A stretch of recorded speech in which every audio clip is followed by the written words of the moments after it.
यानी इसराफील अलैहिस्सलाम के सूर फूकने का टाइम करीब आ चुका है। पहला सूर फूकेंगे, सारे के सारे इंसान, सारे हैवानात, सारे जानदार मर जाएंगे। तत्बउहर रादिफा, फिर दूसरा सूर फूकेंगे, सारे के सारे जिंदा हो जाएंगे और मैदान महशर की तरफ इकट्ठा किए जाएंगे।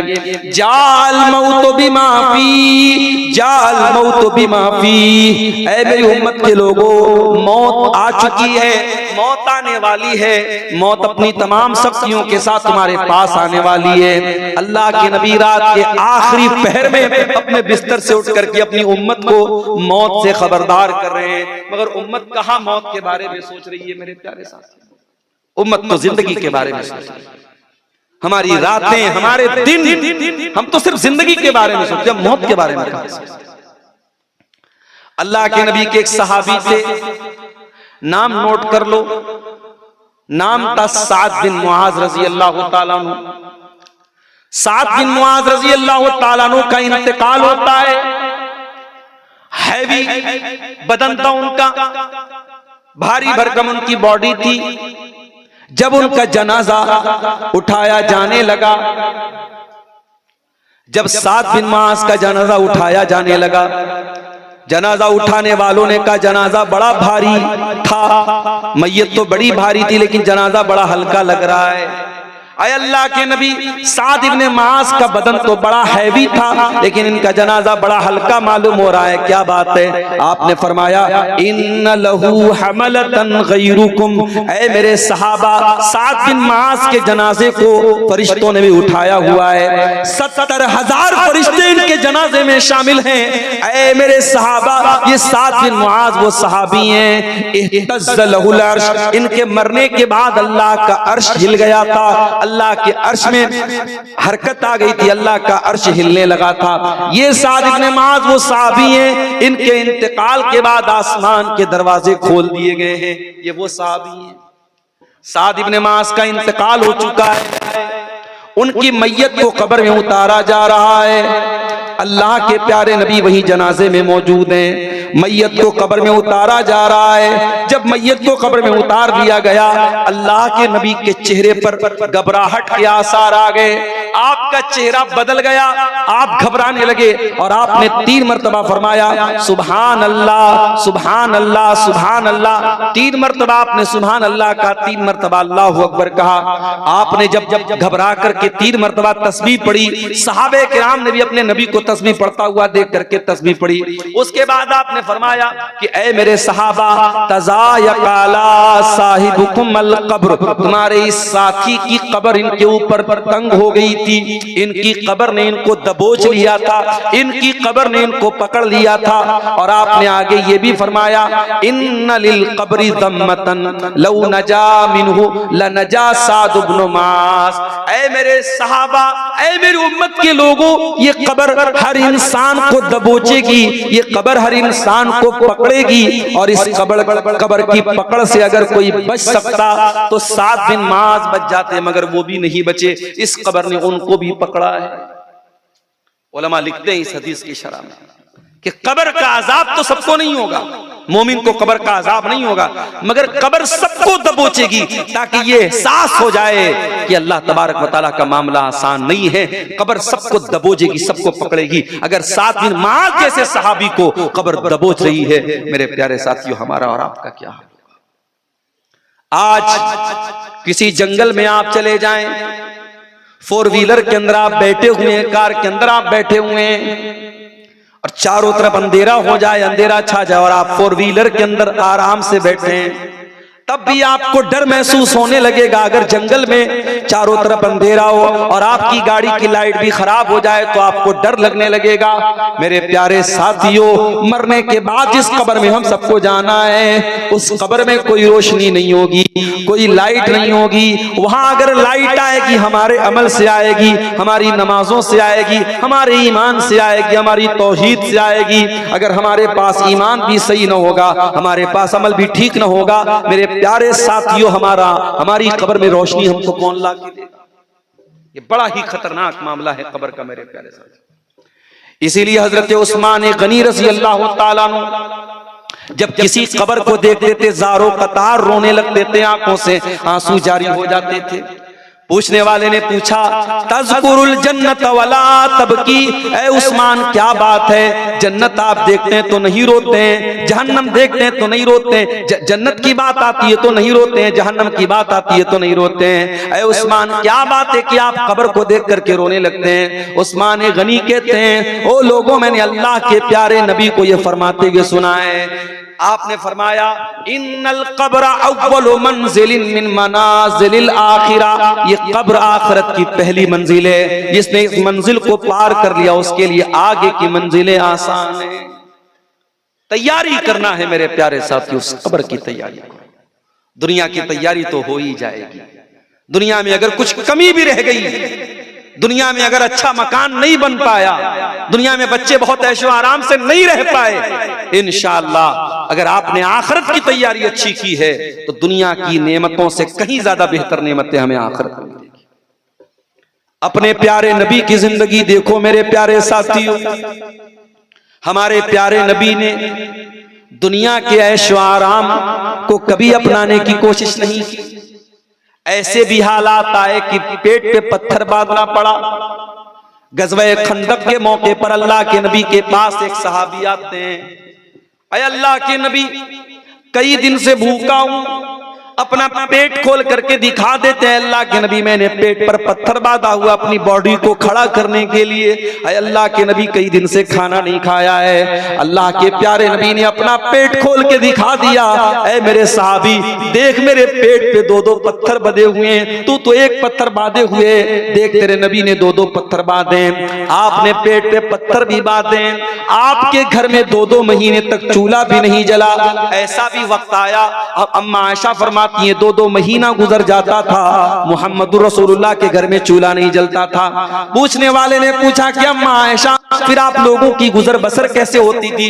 फरमाया कि हम खजूर खा करके और पानी पी करके गुजारा कर लिया करते थे। मोहम्मद अकरम के घर में 2-2 महीने तक चूल्हा नहीं जलता था। मेरे साथ इतनी तंगी की जिंदगी भी आपने गुजारी, लेकिन हाँ ऐशो आराम हासिल करना चाहते तो कर सकते थे, मगर आपने दुनिया से दिल नहीं लगाया। जगा जी लगाने की दुनिया नहीं है, ये इबरत की जा है तमाशा नहीं है। शायर कहता है ये दुनिया दिल लगाने की जगह नहीं है, ये इबरत की जगह है, ये तमाशा नहीं है। ये दुनिया बता रही है, दुनिया की तारीख बता रही है। कारून जैसा दौलतमंद आया और अपने खजाने के साथ जमीन में धसा दिया गया। फिरौन जैसा बादशाह आया, पानी में डुबा दिया गया। अबू जहल जैसा जालिम आया, बच्चों के हाथों कत्ल कर दिया गया। न ताकत काम आई, न दौलत काम आई, न शोहरत काम आई, न हुकूमत काम आई। मेरे प्यारे साथियों ये दुनिया इबरत की जगह है, ये कोई तमाशा की जगह नहीं है। मेरे नबी ने कभी दुनिया से दिल नहीं लगाया। एक मर्तबा ऐसा हुआ, आप एक चटाई पर लेटा करते थे और चटाई का निशान आपकी पीठ पे पड़ जाता है। अल्लाह के प्यारे नबी की नजर, अल्लाह के नबी के सहाबा की नजर पड़ जाती है, हमारे नबी की पीठ पर चटाई के निशान है। सहाबा कहते हैं अल्लाह के नबी लवित्तखज़ना लकवितान, ऐ अल्लाह के नबी आप हमें इजाजत दे दें, हम आपके लिए आरामदेह बिस्तर का इंतजाम कर दें, हम आपके लिए गद्दे का इंतजाम कर दें। अल्लाह के प्यारे नबी फरमाते हैं कि ऐ मेरे सहाबा माली व माली दुनिया, ऐ मेरे सहाबा मैं दुनिया की नेमतों को और दुनिया के ऐशो आराम को लेकर के क्या करूंगा? मैं जिस हाल में हूं मुझे उसी हाल में छोड़ दो। ऐ मेरे सहाबा मा अना इल्ला कराकिबिन इस्तज़ल्ला तहता शजरतिन सुम्मा राहा फतरकहा, ऐ मेरे सहाबा मैं तो उस मुसाफिर की तरह हूं जो किसी पेड़ के नीचे आराम कर रहा है। दुनिया में समझो मैं आराम कर रहा हूं, जब मेरा टाइम पूरा हो जाएगा, मेरी वफात का टाइम आ जाएगा, मैं अपनी मंजिल की तरफ चला जाऊंगा। पेड़ के नीचे मुसाफिर आराम करता है, वो उसका ठिकाना नहीं है, वो उसकी मंजिल नहीं है, वो आराम करने के बाद अपनी मंजिल की तरफ चला जाता है। ओ लोगों दुनिया मेरे लिए वक्ती आराम गाह है, दुनिया मेरे लिए ठिकाना नहीं है। इसलिए अल्लाह के नबी ने और सहाबा ने आखिरत को तरजीह दी है मेरे प्यारे साथ। और इसीलिए कुरान हमसे कह रहा है वसारिउ इला मगफिरतिम मिर रब्बिकुम, ऐ मेरे बंदो तुम्हें मेहनत करना है, तुम्हें कोशिश करना है, तुम्हें जल्दी करना है तो आखिरत की तैयारी करो, जन्नत की तैयारी करो। ओ नौजवानों, ओ लड़कियों के पीछे दीवाने होने वालों, ओ औरतों के चक्कर में पड़ने वालों, वो औरतों के फित्नों में पड़ने वालों, अल्लाह के नबी फरमाते हैं जन्नत की औरतों की खूबसूरती और जन्नत की औरतों की खुसूसियत बयान करते हुए अल्लाह के नबी फरमाते हैं वला नसीफुहा अला रासिहा खैरुम मिनद दुनिया व मा फीहा, जन्नती औरत के सर के ऊपर जो दुपट्टा होगा वो दुपट्टा दुनिया की तमाम नेमतों से बढ़कर के होगा। जन्नती औरत के सर का दुपट्टा दुनिया की तमाम नेमतों से बेहतर होगा। और अल्लाह के नबी फरमाते हैं लवितलात इम्रातुम मिन अहलिल जन्नति इलल अर्दी लअज़ाअत मा बैनहुमा, अगर जन्नत की कोई औरत दुनिया की तरफ झांक दे तो जमीन व आसमान के बीच का जो पोर्शन है, जो इलाका है, वो पूरा का पूरा रोशन हो जाएगा सिर्फ उसके झांक लेने से। इतनी खूबसूरत होंगी वो जन्नत की औरतें, उनके अंदर कोई कमी नहीं होगी, हर ऐब से पाक होंगी। मेरे अजीजों, मेरे नौजवानों, उस जन्नत की तरफ अल्लाह ताला कुरान में बार बार हमें शौक दिलाता है, हम उसकी तैयारी करें। उस जन्नत में हम कैसे जाएंगे, वो जन्नत हमें कैसे मिलेगी, हम उसके लिए तैयारी करें। और यही कामयाबी है मेरे प्यारे साथी। कामयाबी दुनिया की कामयाबी नहीं है। दुनिया का इंसान जो कामयाब है हो सकता है कल आखिरत में नाकाम हो जाए, और दुनिया में जो नाकाम है हो सकता है कल आखिरत में कामयाब हो जाए। असल कामयाबी आखिरत की कामयाबी है। इसीलिए अल्लाह कुरान में कहता है फमन ज़ुज़िया अनिन नारी व उदखिलल जन्नत फ़क़द फ़ाज़, जिसको अल्लाह ताला जहन्नम की आग से बचा ले और जिसको जन्नत में दाखिल कर दे वही कामयाब है। कितना टाइम हो गया?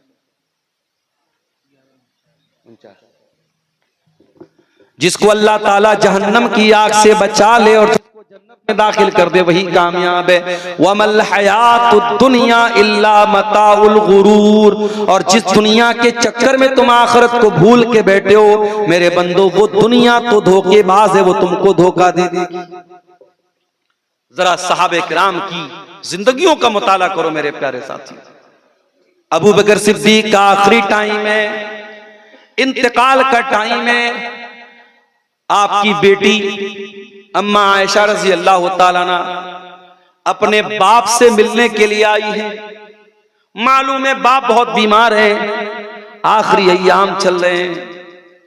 जब अम्मा आयशा अपने बाप के पास पहुंची, बाप ने बेटी की शक्ल देखी, हाल चाल नहीं पूछा, खैर खैरियत नहीं पूछा।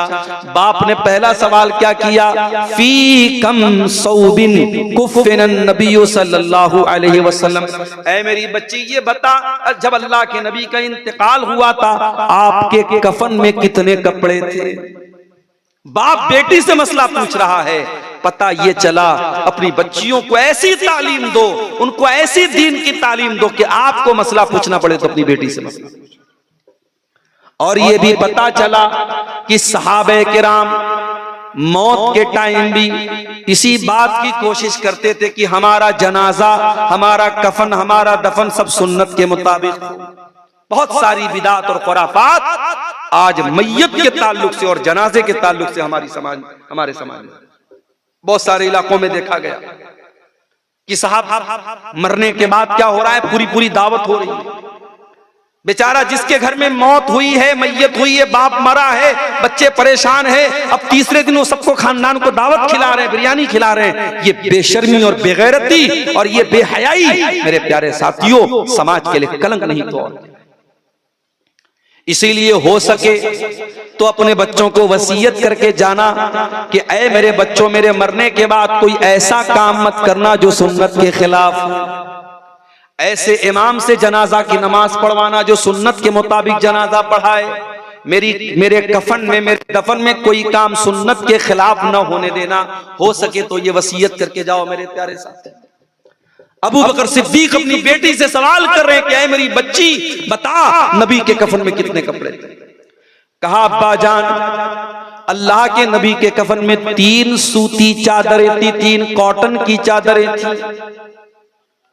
कहा कि ऐ मेरी बच्ची, मेरा वो कपड़ा रखा हुआ है जो बीमारी के दिन में वो पहना करते थे, मैला कुचैला कपड़ा था। कहा है मेरी बच्ची एक चादर तो ये है, 2 और ले लेना और मुझे भी 3 ही कफन में कफनाना। बेटी कहती है, अम्मा आयशा कहती है, अय अब्बा जान, अय मेरे वालिदे मोहतरम, हम इतने गए गुजरे तो नहीं है कि आपको इस मैले कुचैले पुराने कपड़े में आपको कफनाएंगे। अय अब्बा जान, आप चिंता न करें, हम आपके लिए कफन का नया कपड़ा लेके आएंगे और 3 नए कपड़ों में आपको कफनाएंगे। हजरत अबू बकर सिद्दीक कहते हैं कि ऐ मेरी बच्ची, इन्नमा हुवा लिल मुहला इन्नल हय्या अहक्कु बिल जदीद। ऐ मेरी बेटी, मुझे तू नए कफन में कफनाए या पुराने कफन में कफनाए, ऐ मेरी बच्ची मुझे तो कब्र में चला जाना है और इस कफन के कपड़े को मिट्टी में मिल जाना है। ऐ मेरी बच्ची, नया कपड़ा तो जिंदों को पहनाया जाता है, मुर्दों को नए कपड़े की जरूरत नहीं पड़ती है। ऐ मेरी बच्ची, मुझे इसी कपड़े में कफना देना, कोई और कपड़ा लेने की जरूरत नहीं है, मुझे पुराने ही कपड़े में कफना देना। फिर पूछा, है बच्ची ये बता, अल्लाह के नबी का इंतकाल कौन से दिन हुआ था? कहा अब्बा जान, सोमवार का दिन था, पीर का दिन था, सोमवार का दिन था। कहा बेटी आज कौन सा दिन है? कहा सोमवार का दिन है। कहा है काश आज ही के दिन मैं अपने नबी के पास चला जाऊं, आज ही के दिन मैं अपने दोस्त के पास चला जाऊं और जिस दिन मेरे नबी का इंतकाल हुआ था उसी दिन मेरा इंतकाल हो जाए। अम्मा आयशा फरमाती हैं, शाम होते होते अब्बा जान का इंतकाल हो गया, अबू बकर सिद्दीक दुनिया से चले गए। ओ लोगों, अबू बकर सिद्दीक को तो दुनिया से जाने के वक्त मौत याद आ रही है, आखिरत याद आ रही है, अपना अंजाम याद आ रहा है। और हम कितने नादान हैं कि हमारे पास तो कोई नेकी भी नहीं है, हम तो गुनाहों के दलदल में धंसे हुए हैं, फिर भी हमको आखिरत की याद नहीं आती। और आगे बढ़िए, उमर इब्ने खत्ताब को देखो मेरे प्यारे साथी, नबी के दूसरे खलीफा हजरत उमर बिन खत्ताब रज़ी अल्लाह ताला नमाज पढ़ा रहे थे फजर की। पीछे से एक पारसी गुलाम जिसका नाम अबू लुलू फिरोज था, जो कत्ल करने के मकसद से खंजर छुपा करके आया था, उसने नमाज की हालत में हजरत उमर के पेट पर नाफ के पास हमला किया। उनके पेट की अतड़ियां कट गईं, फौरन वहीं पर गिर गए, मुसल्ले पर गिर गए, लेकिन नमाज रुकने नहीं दिया। फौरन हाथ पकड़ करके अब्दुर्रहमान बिन अबू बकर को, अब्दुर्रहमान इब्ने औफ को आगे बढ़ा। अब्दुर्रहमान इब्ने औफ, अबू बकर, उमर फारूक रज़ी अल्लाह ताला अन्हु पड़े हुए मसल्ले के ऊपर, खून बह रहा है, नमाज